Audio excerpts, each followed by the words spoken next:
Je me suis préparé un bon café Arabica. Mais au fond, l'Arabica, c'est quoi? On en parle ensemble.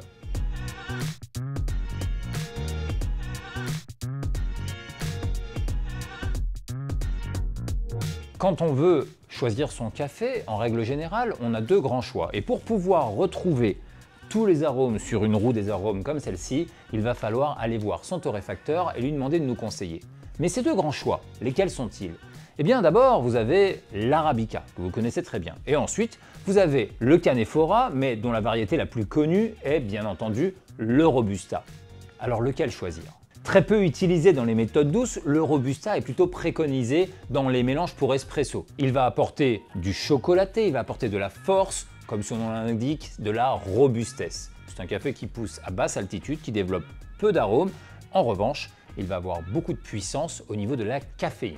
Si on aime les cafés plutôt fruités, acidulés ou pas, mais bien plus aromatiques, alors on ira vers l'Arabica, le roi des cafés. Et en effet, l'Arabica est le café le plus torréfié dans le monde du café de spécialité, car c'est lui qui va donner toutes les notes aromatiques. Et en café filtre, c'est l'idéal.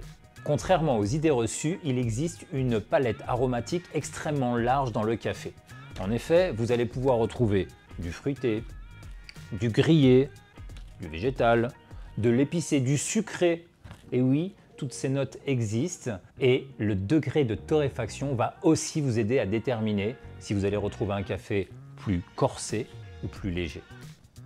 Le choix de l'origine va beaucoup vous orienter. En effet, le Brésil, de par son terroir, va être beaucoup plus chocolaté, alors que le Kenya, par exemple, va être beaucoup plus fruité et acidulé. Mais la qualité et le degré de torréfaction vont aussi influer sur le café. Plus il est clair, moins il est amer. Plus il est foncé, plus il va aller vers le cacaoté. Il y a aussi une préconisation pour le café filtre. En effet, nous recommandons généralement des cafés beaucoup plus clairs et donc beaucoup plus fruités pour faire une très bonne méthode douce. Comme vous l'aurez compris, dans le choix de votre café, l'origine, l'espèce, le degré de torréfaction vont influer sur le goût de votre café. Alors faites comme moi, choisissez un café qui vous plaît et buvez du bon café.